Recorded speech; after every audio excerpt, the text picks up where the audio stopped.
This is Tom Cleveland, Academic Programs Officer at the Jack Miller Center, and welcome to this webinar or workshop, Demystifying Scholarly Publishing with Stephen Wrinn. Before we get into my introduction and a little more from Steve, I'm just going to talk to you for a moment about the format. Basically, this is Steve's show. We bow to him. And he's going to be talking to all of us, but we want you to participate as much as you can. You've got some options for that. On Zoom, there's a chat window where you can talk to each other. If you really want me to ask a question of Steve, if you want Steve to respond to a question, make sure you use the Q&A dialog box, and I'll be able to relay those questions to Steve.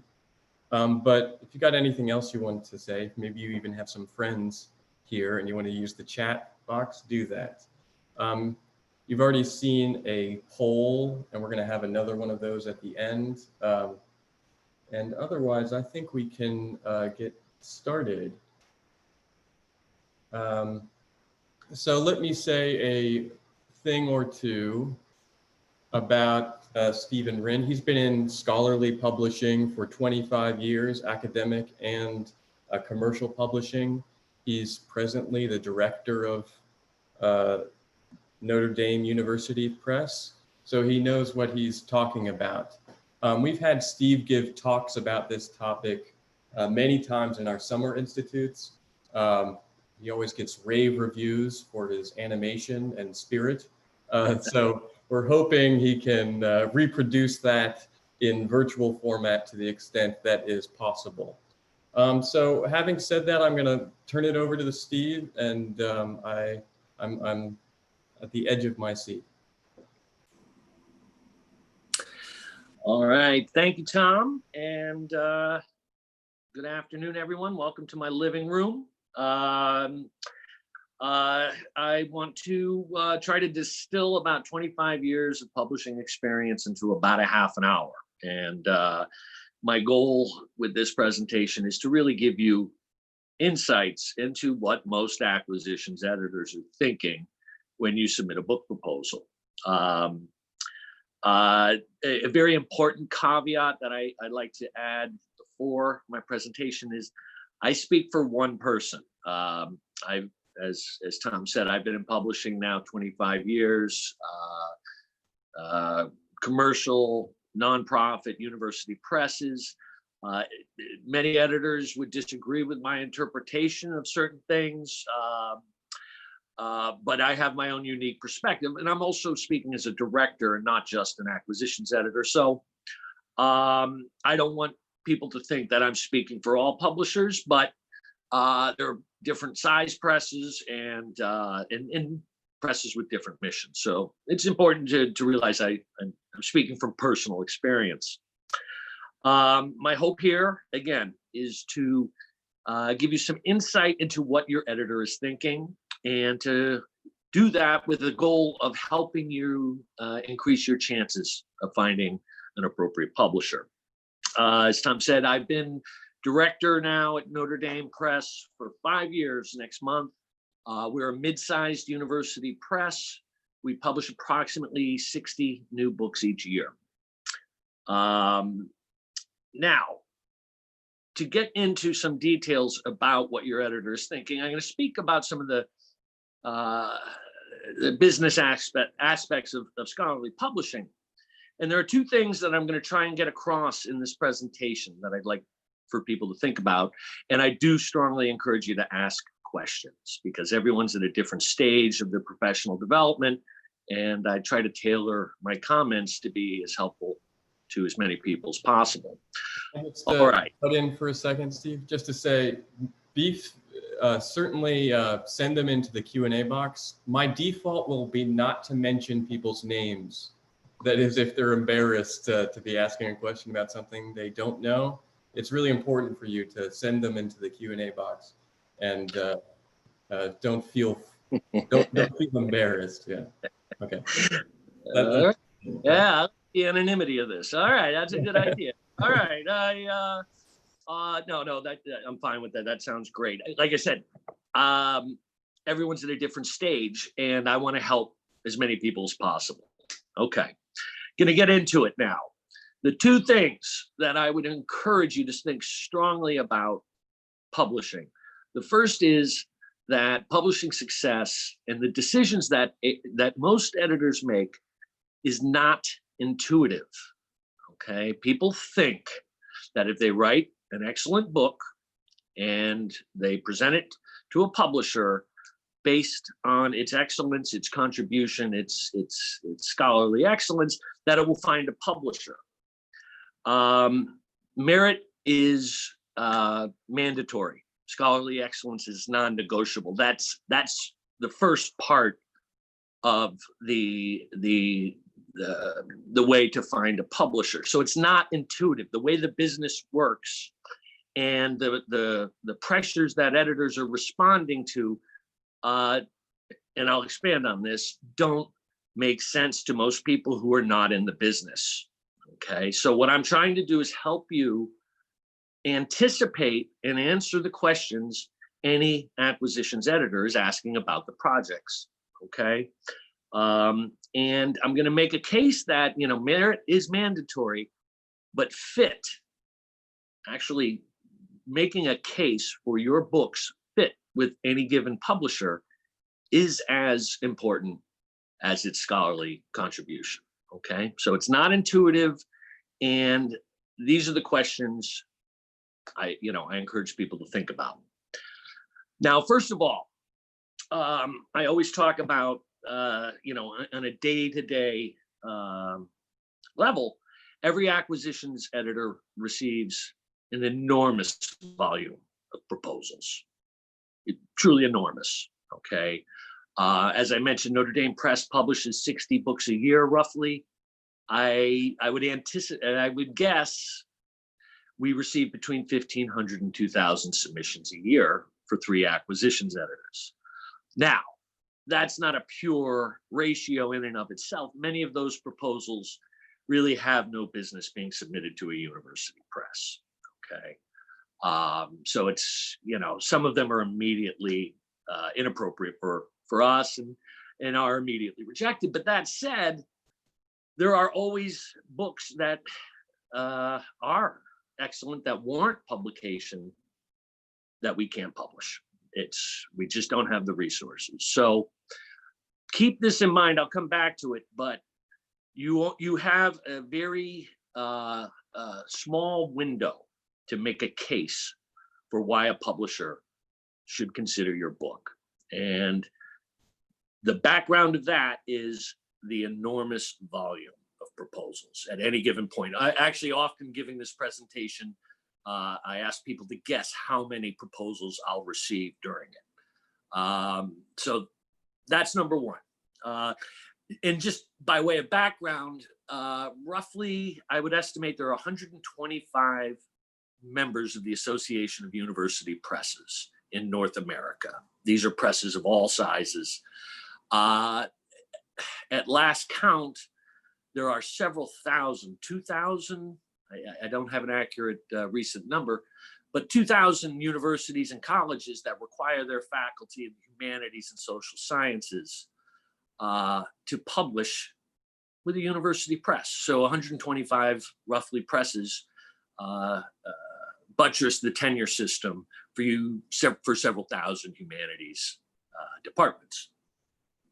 Second thing is just a little insight into the actual expense of publishing a typical scholarly monograph. Let's say it's 300 pages with, not a lot of artwork.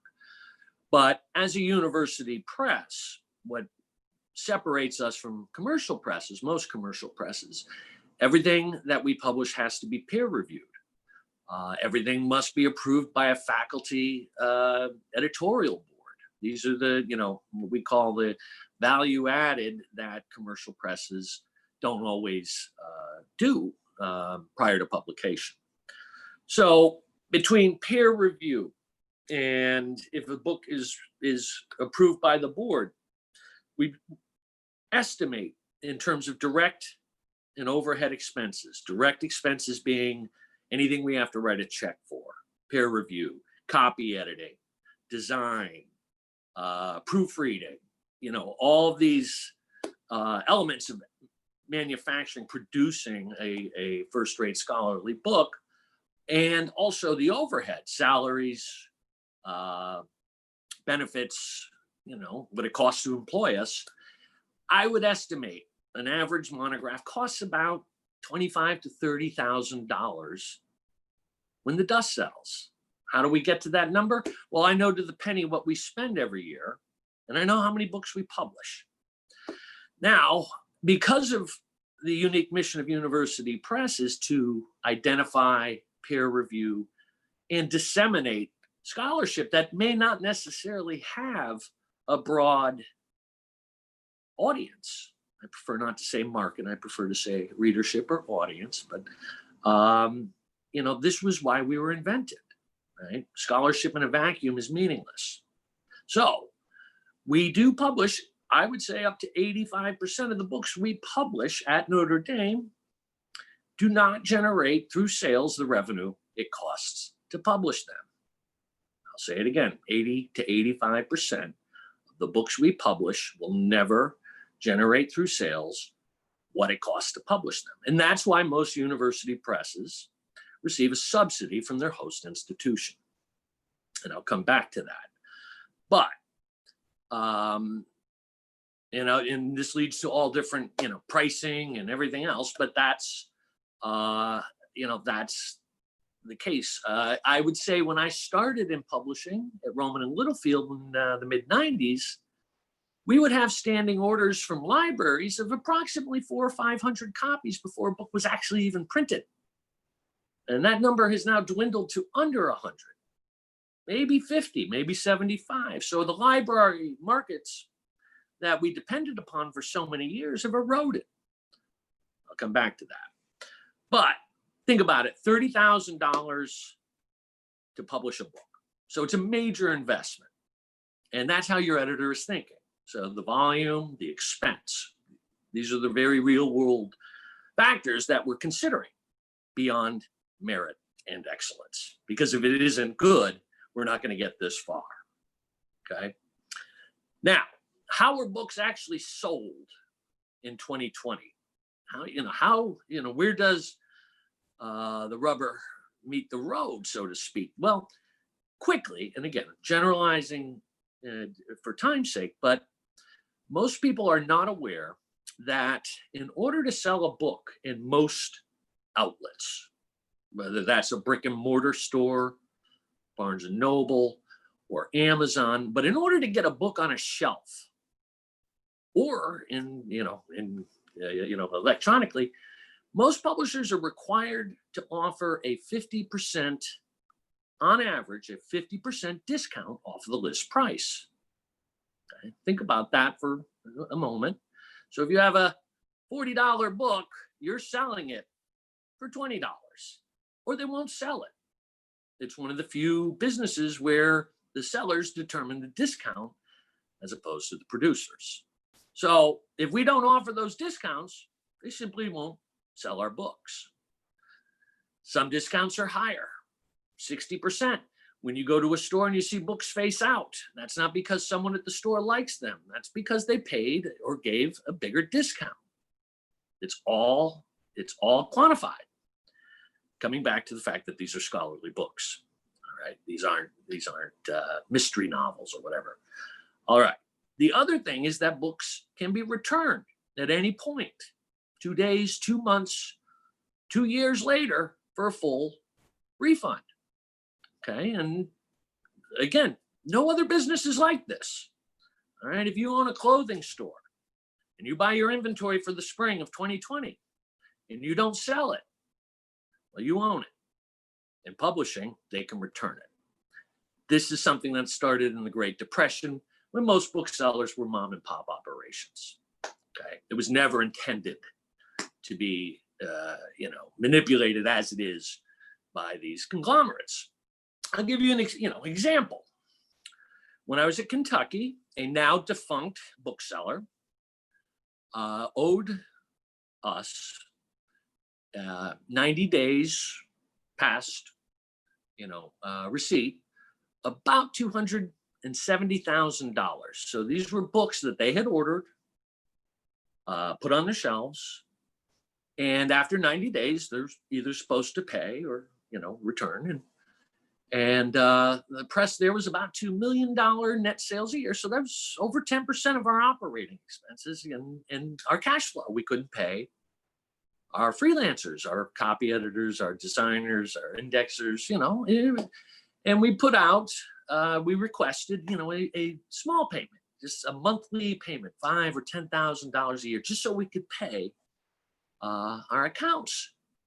And about 2 weeks later, 2 trucks showed up at our warehouse and they returned $275,000 worth of books, which we then put in the warehouse, and then they reordered for 90 more days.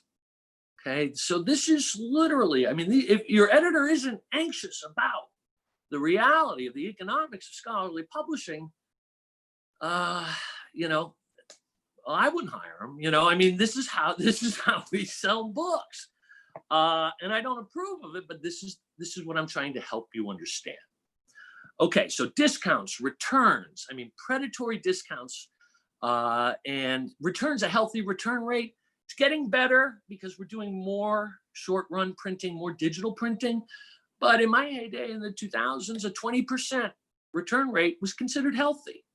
And there's different kinds of books, of course, but so, and then I always like to comment, having learned the trade in in the private sector and a commercial publisher, about 2002, I moved to Kentucky, and I've learned a lot about how universities run businesses, and it's very different than the private sector. The one example I give on that is, we receive a subsidy. We have to, justify that subsidy and make a case for why we deserve that financial support. So I believe it was my second year as director at Kentucky, and I did everything in my power. I nearly exhausted myself and my staff to produce the first profit in the 70-year history of the University Press of Kentucky, which is to say we didn't use all the money that they had, so it's not a profit, but I had not used the entire subsidy to operate the press. And I went to the provost, to whom I reported, and I said, hey, you hired a genius. Look at me, I made a profit. It can be done. And I remember it was $49,419.67. That's what, it showed in the black on the bottom line. And my reward was a permanent cut of $49,417.19. That was it. So for the next 15 years. So showing success, financial success, I was cut $50,000 a year for 14 years. So what's my incentive to show financial success if that money is then taken back? So it again, contrary, whereas in commercial publishing, for turning a profit, you would typically receive a bonus based on that profit. So I learned that lesson the hard way. And I've never shown a profit in the last 20 years because there's no incentive. That's not the case everywhere. And I must say, in full disclosure, Notre Dame has, is more, I think, entrepreneurial minded than some of the other schools that aren't as well, resourced to save money. So I get it, I understand it. But again, you try to grow a press, and the common rules of sales and growth don't necessarily apply to a university press. So it's a different kind of thinking. All right. Now, I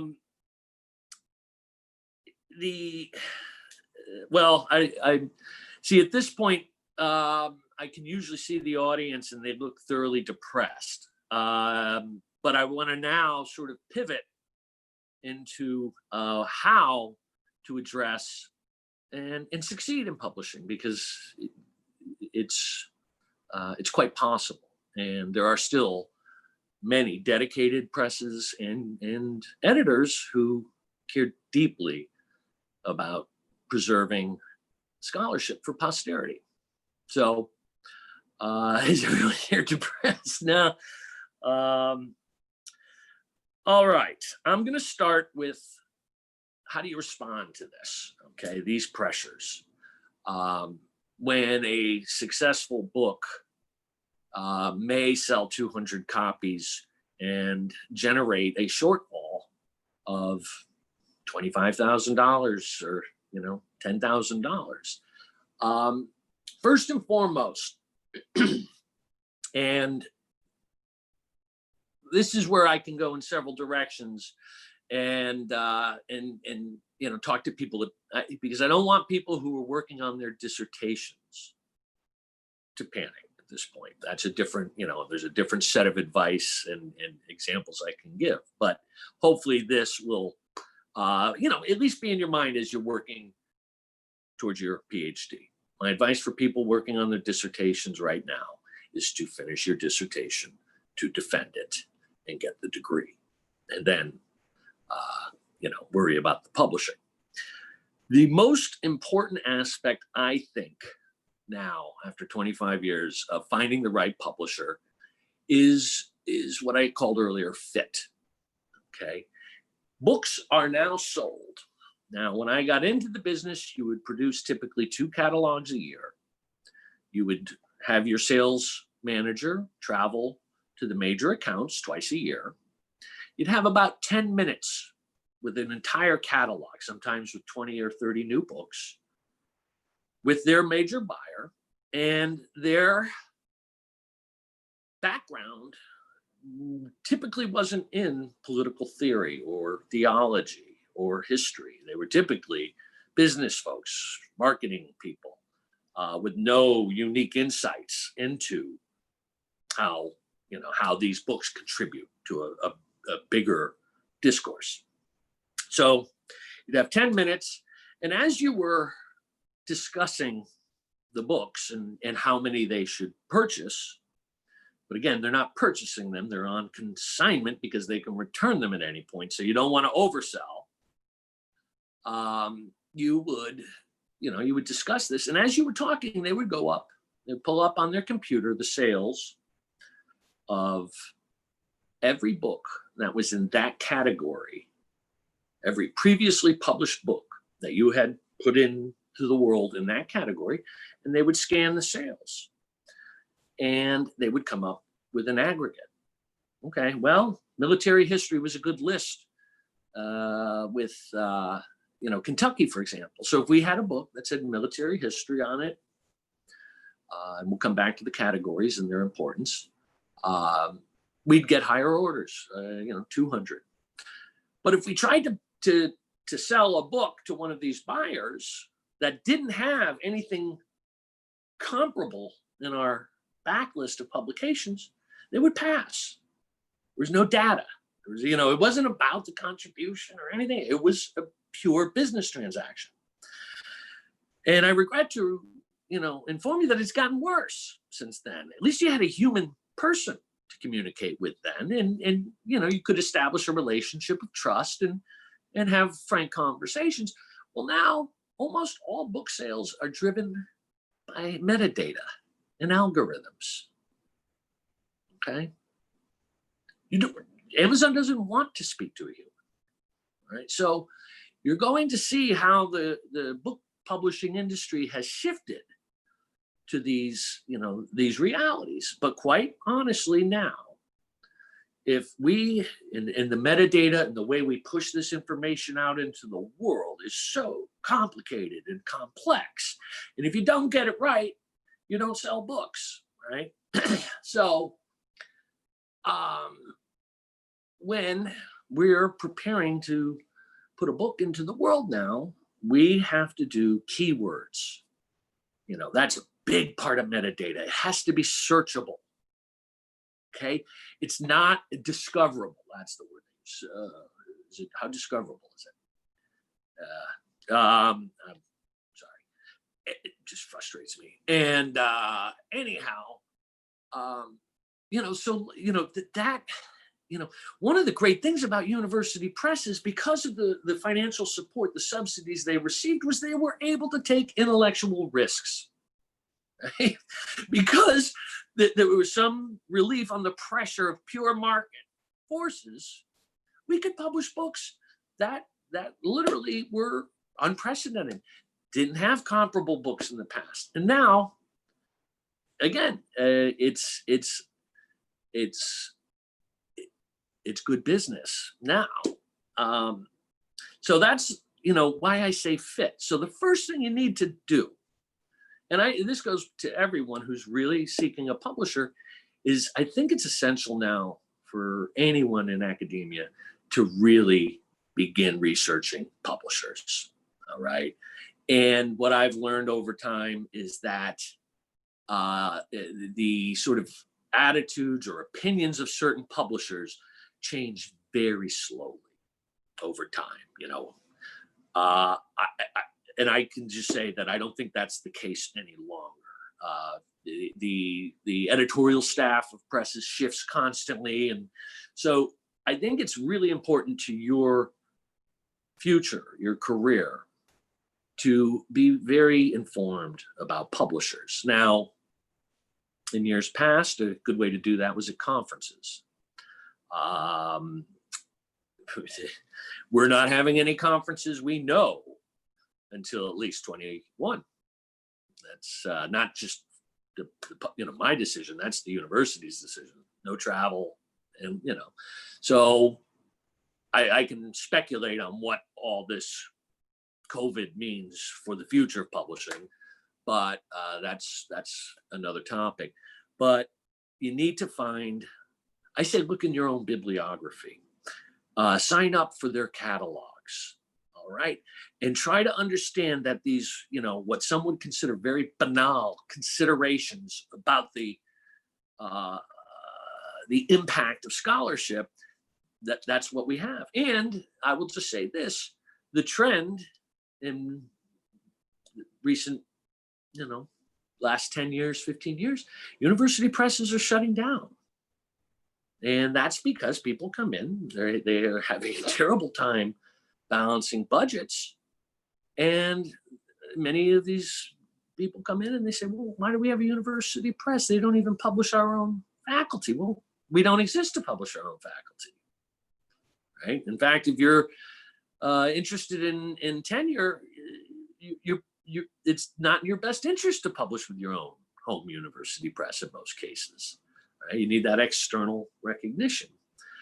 And Tom, I just wanted, before I can launch, and I was going to go into some proposal questions, but maybe now would be a good time to see if there's questions. Yeah, we've got a couple of questions. We had a question beforehand by email and a question now about the possibility of submitting to multiple publishers simultaneously. Yeah, so multiple publishers, and what was the first one again? Just that question, just the question of the appropriateness. I'll read it directly. Given the narrow field for publication you lay out, is it still prohibited to submit to multiple publishers simultaneously? Okay, that's a great question. Why not make it to increase your chances, I guess is the thought. Well, this is an issue where my professional opinion has changed over time. Okay, so in perfect fairness, right? I can sit here and make very passionate and compelling case, I think, for the need and vitality of university presses. But when I started at Rowman and Littlefield, it was not good policy to submit to multiple presses. In fact, it was forbidden, really. And much as it is for most journals now, you just still do not, submit to more than one journal. I mean, it's not only bad policy, I think it's considered unethical. And for many of the same reasons, that was the case at university presses. But what would often happen is because there was no sort of, at many presses, again, I'm generalizing, but at many presses, there was no sort of consideration of sales and marketing and audience. They had their built-in sales, library orders. They sent out review copies and they moved on to the next season because those subsidies were reliable, you know, and there wasn't any sort of attention to commercial forces. But the other thing that happened was people would submit, and this isn't that long ago, this is 80s and 90s, they would submit their manuscript to one publisher. They couldn't submit it to anyone else. That was the etiquette. Well, a year, sometimes 2 years would pass, and they'd get a really thoughtful and detailed rejection letter, and they'd lost 2 years on the tenure clock. Okay, so then people like me came in at Rowman and Littlefield. We could have a book peer reviewed and a contract dispatched before some publishers opened the package. So I think there was, you know, I think that some of the, you know, we had that commercial motivation, you know, and we marketed books very aggressively. And I think that that is now more of the norm at university presses than the exception. I mean, that's a good thing, but I just don't think that, you know, so back then I would say, hey, submit it multiple plus, you know, get it out. And I knew that I had a competitive advantage when I was in a commercial publisher. But now there are more and more proposals for fewer and fewer publishers. And if you choose, I would make the argument that you should treat the selection of a publisher much like you would treat applying to a college. You need to tailor your proposal, your cover letter. You need to make it clear to them that you are aware of some of these conditions, some of these situations that I'm telling you about, and anticipate their questions. Just right? As a follow-up to that, there was some desire, and I expect it's more general, but some desire just for you to outline what a great proposal, tailored proposal looks like. I'm happy to do that. Yeah. So just finalize that point. I don't think it's a good idea to do multiple. Oh, good. Okay. Right? Okay. And I think people ought to know now, you know, and I can just speak from personal experience, you know, when I get these cover letters, again, what was the first point I mentioned? Volume. Right. Right. And if I get a proposal and I know that only thing that's been changed is the honorific, and it's the same one that might have gone out to 5 or 8 or 12 other publishers, if it is not a home run within our areas of expertise, our niches, that thing's going right in a reject pile. Okay. I don't have the resources. So you can do multiple submissions. And if you choose to do so, you must tell the editor that you have submitted it elsewhere. Okay. Just be totally honest, err on honesty. So that's the question on that. Every editor likes different proposals. And the best piece of advice is to go straight to their website. Okay. There is no standard universal great proposal. There are only different variations. Some presses don't want paper. I want paper. I'm old-fashioned because I'm going to print it up anyhow. But for me, I like a cover letter that is no longer than a page and a half. And it really is an introduction of, it introduces you, your education, and the topic of your book. That's the first paragraph. You know, a good editor sort of knows the genealogy of their disciplines. Okay, so I studied here under so-and-so, that, you know, that's a calculation. And then the second paragraph, this is, you know, the approach I took. This is the conclusions I've drawn, and this is the contribution it makes. With a sense of modesty, and humility is always good. I can come back to that. Last paragraph, third paragraph. I've looked at your list. Here are comparable books that you've published. Here's series that it might belong in. You know, and to show that you've done your homework, you've done some research, that you've selected Notre Dame Press specifically, and close it out. That's the cover letter. For me, a proposal is then 2-3 pages. That's an expansion of the cover letter, a little bit more about your background, your education, your studies, more about your topic, a couple paragraphs about research methodology, and you know, and again, a sort of honest, it's tough to know what the audience is, but an honest sort of assessment of the audience with a mind, with, you know, an ear to some of these questions that every editor is asking about audience and how it will fit with their list. And, you know, so it's an opportunity to demonstrate that, you know, that the merit is mandatory, but also you're making a case for why it would land and fit well. And then I personally like a very annotated table of contents, paragraph or two. I like to see how the argument evolves. I'd like to see how the sources are used, and I'd like to see its contribution. Another thing in a proposal, again, it's not relevant for every topic, but you know, one of the major differences between a dissertation and a book is that in a book, you want to make a case for a larger audience, that it has an impact on contemporary debates, if this is relevant. You know, you want to make sure that you want to make the case, if possible, that your scholarship transcends just your colleagues in the discipline. Okay, so like the annotated table of contents, I'll typically ask for a sample chapter. And each one of those documents builds on the previous one. And, you know, a bit of advice I give to, you know, a lot of people is have someone who is not an academic read it. Okay. Here's the thing. Most editors are generalists.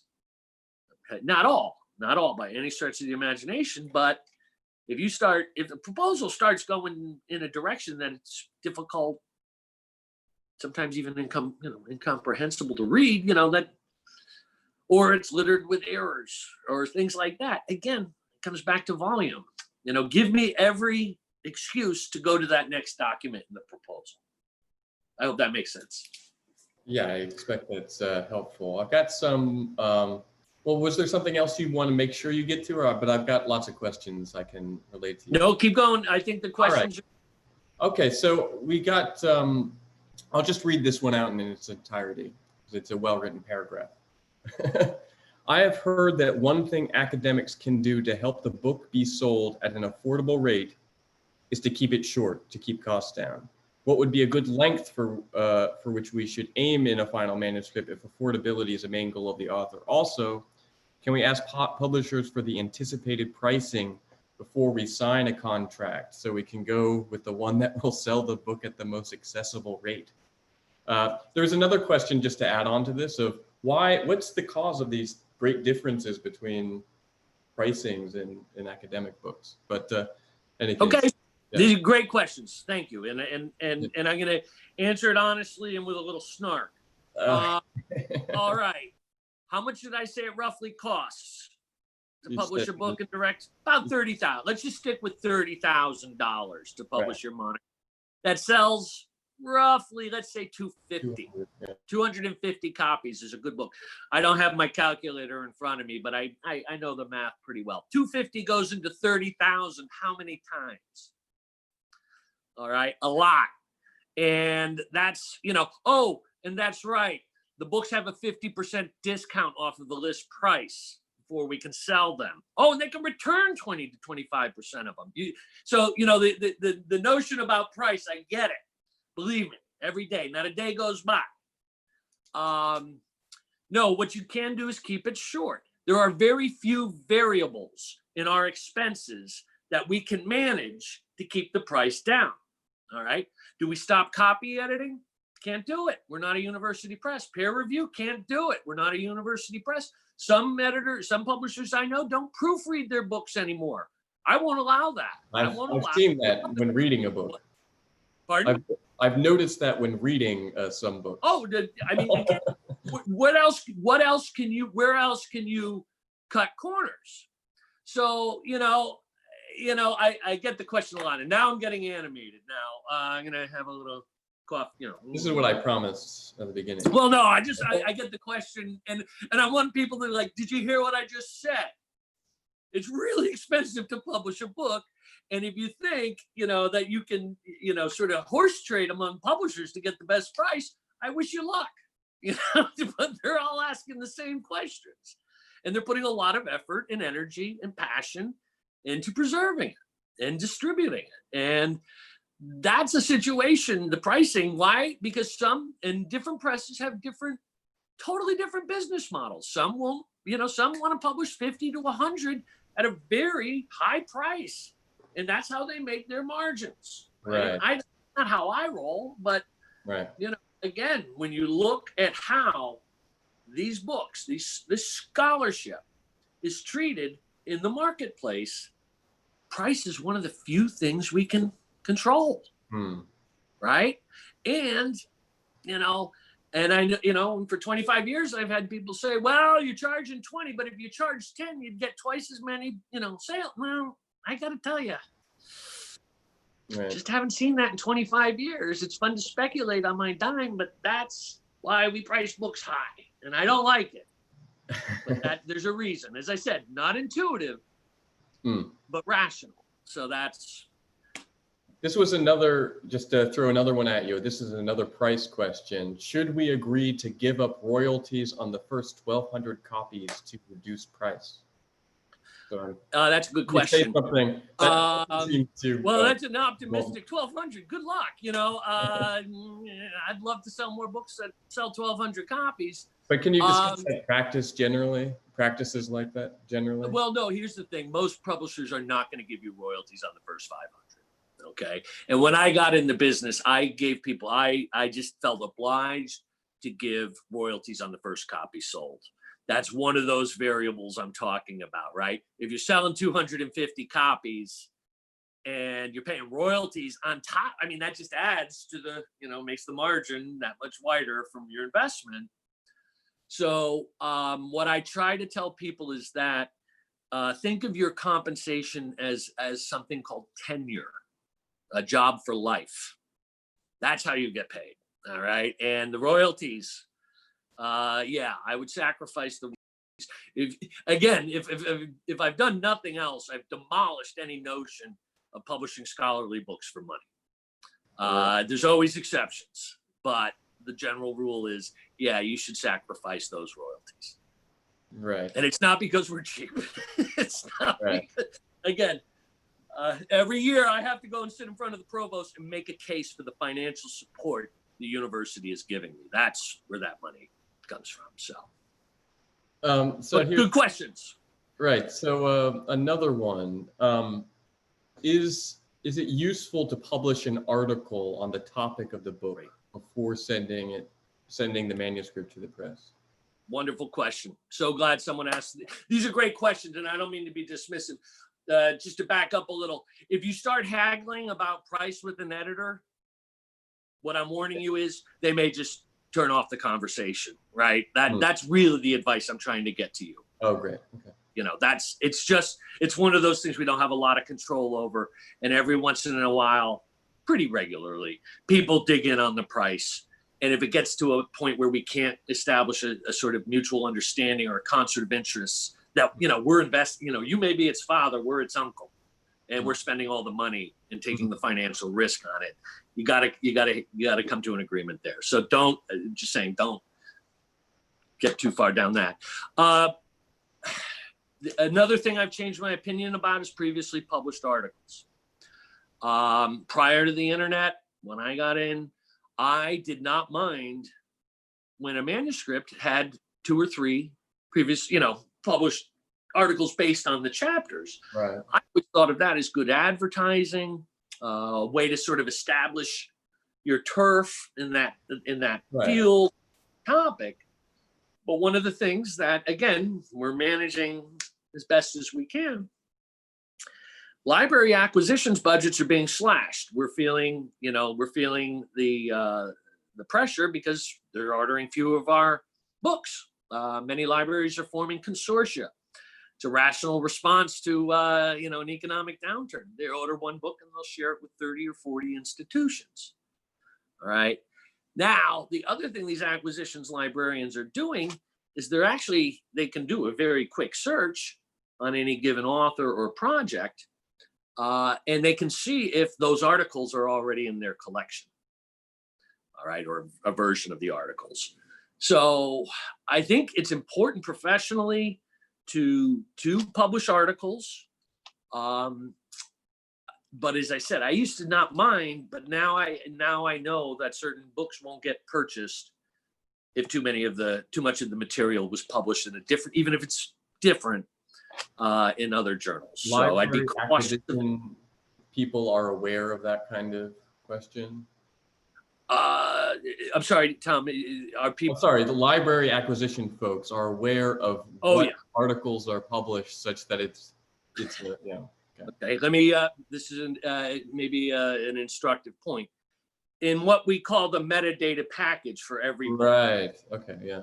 There are a set of questions that come through, and I'm not saying they're, they make or break a decision whether or not to purchase it, but 3 questions we have to put in the metadata is, 1, is it based on a dissertation? Yes or no? We don't get it, there's not a little space there. Well, 70% of it is, it's yes or no. Is it based on a conference? Because there's a lot of collection of essays, you mean, or? No, a conference volume, literally, like. Right. But and then the other question is, how much of this material was previously published? So we have to give them that information, and then that allows them to go search. Understood. Just to follow up on the length question, because there's a more specific question, like, what's a good page number? Is there a way to answer that? I didn't answer that question. Thanks for bringing it back. Yeah. Once again, I think some presses put very, very strict word counts in their contracts. I mean, strict, 80,000 words, anything over, you're bringing it to 80,000. Now, I think that can be somewhat arbitrary. I think some books warrant longer treatment. That said, I've never encountered a book that couldn't be improved by shortening it. But it comes back to the kind of question of what variables are in our control. Well, if it's a 150,000 word manuscript versus an 80,000 word manuscript, well, the copy editing is going to be twice as much, right? So all those, all that expense, the typesetting is going to be more. So that's the rationale behind page counts. But again, I try to be flexible, and it depends upon the topic, obviously the discipline. Some publishers are more, again, strict than others, but I'd say 80,000 words is not a bad range to think about.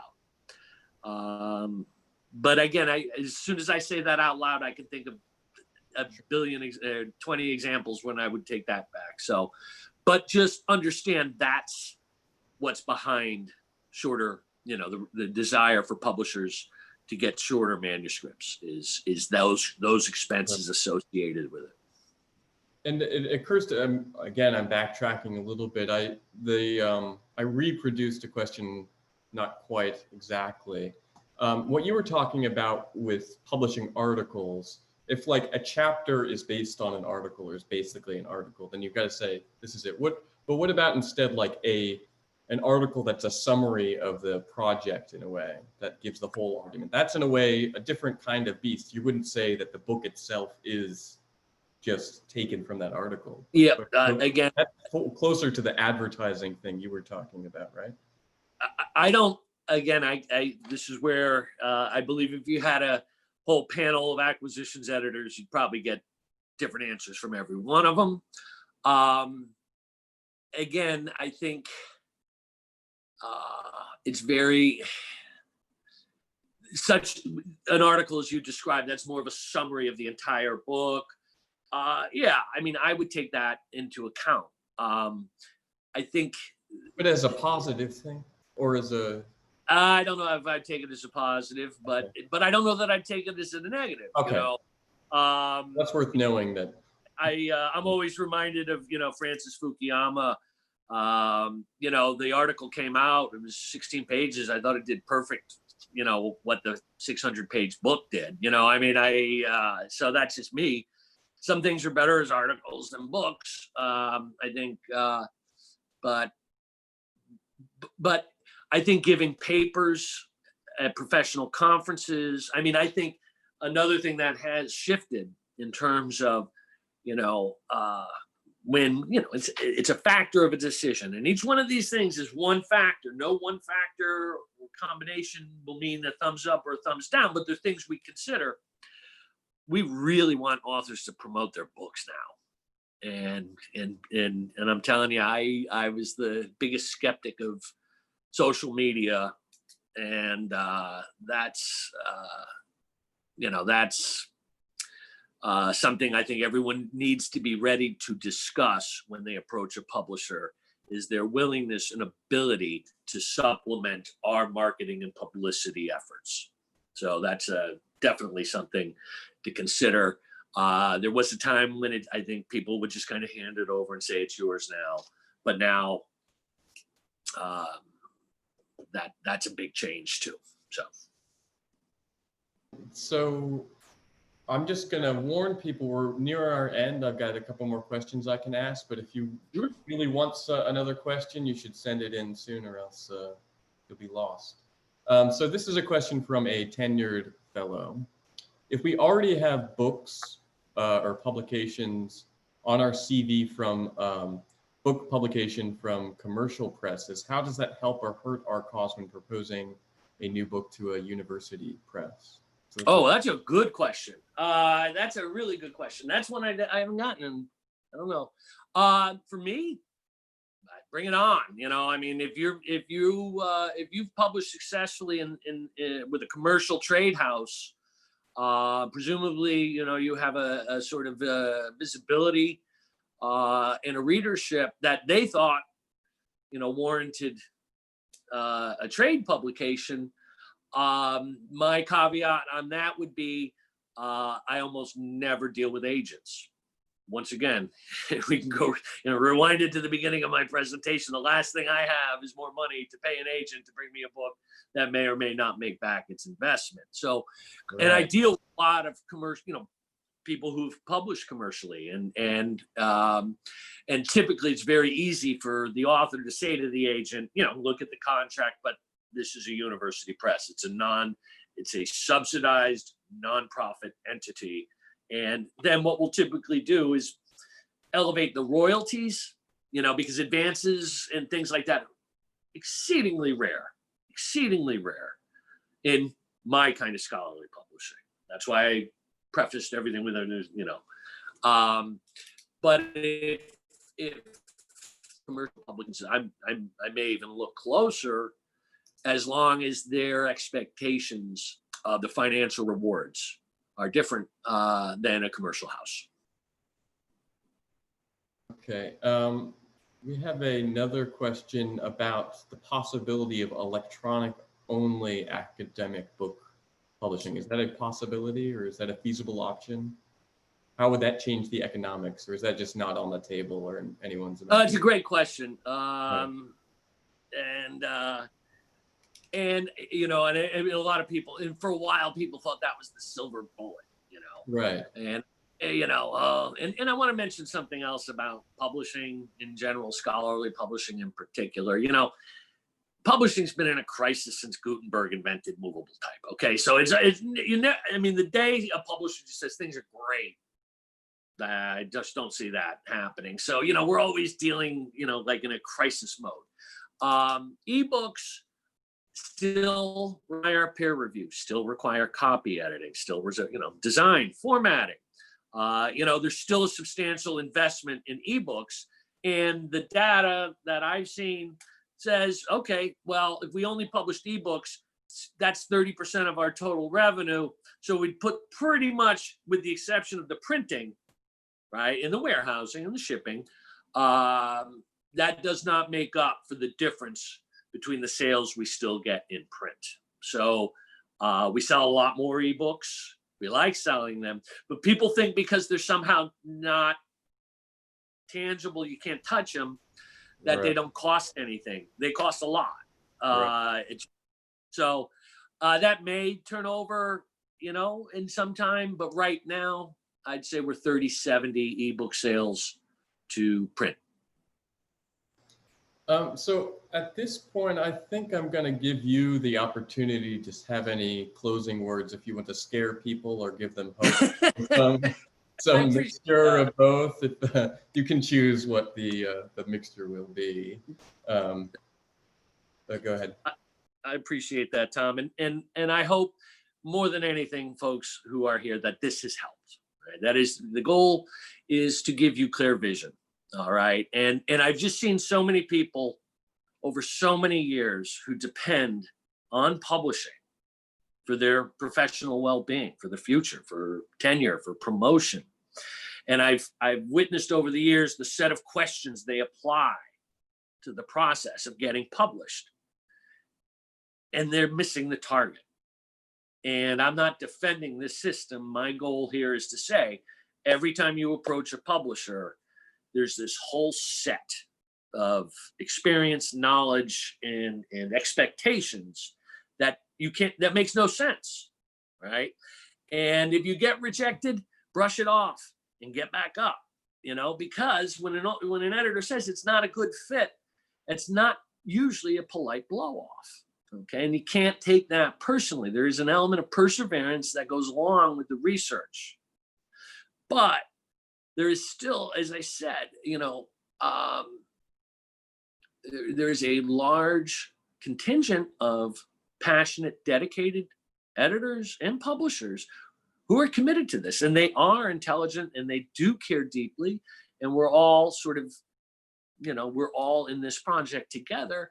And the final bit of advice I will say is, don't be disheartened. Just be ready to answer a set of questions, that most academics aren't prepared for. And the other thing is, and this is my, my parting words, is it's a partnership with a publisher. All right. It's what I call, a concert of interests. And one of the most important things is to establish a set of expectations that both parties, the author and the publisher, understand and are satisfied with. But it shouldn't be a contentious, combative relationship. And I think some people, because they don't know why we make the decisions we make, come at us with a sort of skeptical attitude. And I'm here to say that if if someone wants to publish your book, they're putting not just money into it, but their own time, their own energy, and just keep these things in mind when you approach a publisher. That's all I got. That'll do. Now, can you, as a final thing, do you know how many proposals you received in the last hour? Oh. or what's typical? I can find out. I don't want to spend too much time on this. No.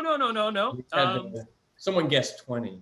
I got 2 proposals and 1 series proposal in the last hour. All right. And I got 1 person who's really mad at me for rejecting a proposal. So. Okay. So that gives some people some sense of what your life is like, and that's actually pretty mild. That's all right. So again, all right. Thank you for this opportunity, and I do hope folks found it helpful.